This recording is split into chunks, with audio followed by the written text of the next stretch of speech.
Glue গান সঠিকভাবে ব্যবহার করার জন্য পুরো ভিডিওটা মন দিয়ে দেখতে থাকো। আজ আমি তোমাদের সাথে ক্রাফটের জন্য খুব একটা ইম্পর্টেন্ট জিনিস গ্লু গানের আনবক্সিং শেয়ার করব এবং এর ব্যবহারের বিষয়ে কিছু ইম্পর্টেন্ট ছোটোখাটো টিপসও শেয়ার করব। তো চলো ভিডিওটা শুরু করা যাক।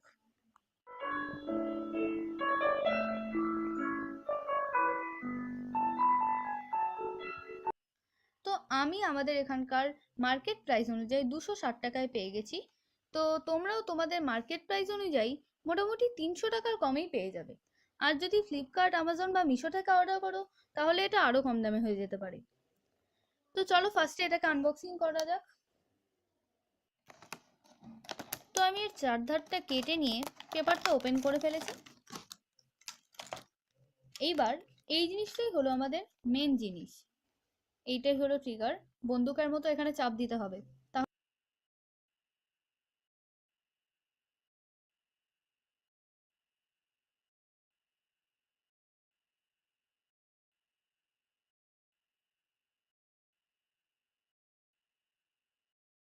এটাকে আটকানোর জন্য মেশিনের দুধারে দুটি হলে আমি এই দুটো মুখ কিন্তু আটকে দেব।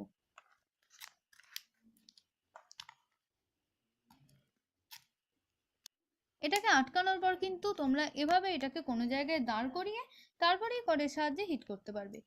তা নইলে এটার আঠাটা কোনোভাবে গড়িয়ে আঠাটা নষ্ট হতে পারতো, সেই জন্যই এই ব্যবস্থাটা করা।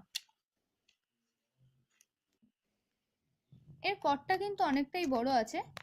এটাকে খুলে আমরা প্লাগে গুজে দেখব যে এটাকে কিভাবে ব্যবহার করতে হয়। তো চলো এটা প্লাগে গোজা যাক। এবার আমরা ইলেকট্রিক সুইচটা অন করে দিলাম। এরপর এই মেশিনটার সুইচও আমরা অন করে দেবো। এরপর যদি এখানকার রেড লাইটটা জ্বলতে শুরু করে তাহলেই বুঝবে এটা হিট হতে শুরু করে দিয়েছে এবং এই যে আঠার পাইপ এটাও কিন্তু মেল্টিং হতে শুরু করে দিয়েছে। মেশিনটা কিন্তু 3 থেকে 5 মিনিটের মধ্যে ভালোই গরম হয়ে যায়। তাই আমরা 5 মিনিটের ফোনে টাইমার সেট করে নিলাম, চাইলে তোমরাও করতে পারো। তো যতক্ষণ না এটা গরম হচ্ছে আমরা কিন্তু ওয়েট করব।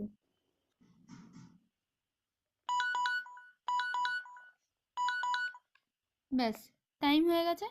এবারেই দেখতে হবে যে ওটা কিভাবে কাজ করে। তো বেশ কয়েকবার ট্রিগারটা চাপার পর তারপর কিন্তু আঠাটা বেরিয়েছে। তো এইভাবেই কিন্তু আঠাটা আমরা কাজে লাগাতে পারি। তো এরপর আমরা আঠার এই যে কাগজটার উপর আমি আঠাটা ফেলেছি এর উপর একটা প্লাস্টিক চাপা দিয়ে আমরা দেখবো যে আঠাটা কতটা কার্যকরী। তো অপেক্ষা করা যাক।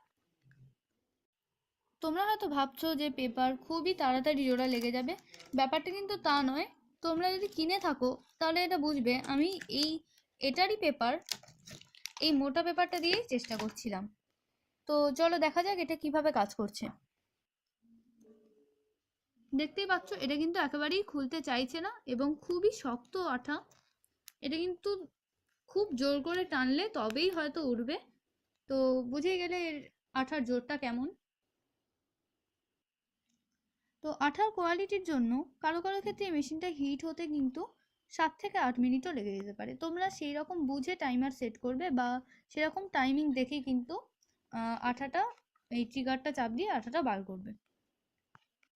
হিট করার সময় আরেকটা সতর্কতা, সেটা হলো হিট করার সময় তোমরা যদি এই পোর্শনটায় হাত দাও তাতেও কোনো ক্ষতি নেই, কিন্তু ভুল করেও এই পোর্শনটায় হাত দেবে না কোনো রকম মোটা গ্লাভস ছাড়া, কারণ এটা কিন্তু ওই সময় খুবই গরম হয়ে থাকে। পাইপের এই অংশটা যখন ছোট হয়ে যাবে তখন কিন্তু এই অংশটা দিয়ে আরেকটা নতুন পাইপ ঢোকাতে হবে, তাহলে এইটা ফুরিয়ে গেলেও ওই অংশটা আবার কাজ করতে শুরু করে দেবে। এই পাইপটা তোমরা দোকানেই পেয়ে যাবে, মার্কেটে কিন্তু এটা 10 থেকে 15 টাকা মতো নেবে বা তার বেশিও নিতে পারে, কিন্তু 25 টাকার বেশি নেবে না, এইটুকু বলতে পারি। ভিডিওটা ভালো লাগলে অবশ্যই একটা লাইক করে দিও। যদি এটাকে কাজের মনে হয় অন্য কারোর সাথে শেয়ার করো। আর কেমন লাগলো কমেন্টে জানিও। আর যদি চ্যানেলে নতুন হয়ে থাকো অবশ্যই চ্যানেলটিকে সাবস্ক্রাইব করে দিও। Thank you.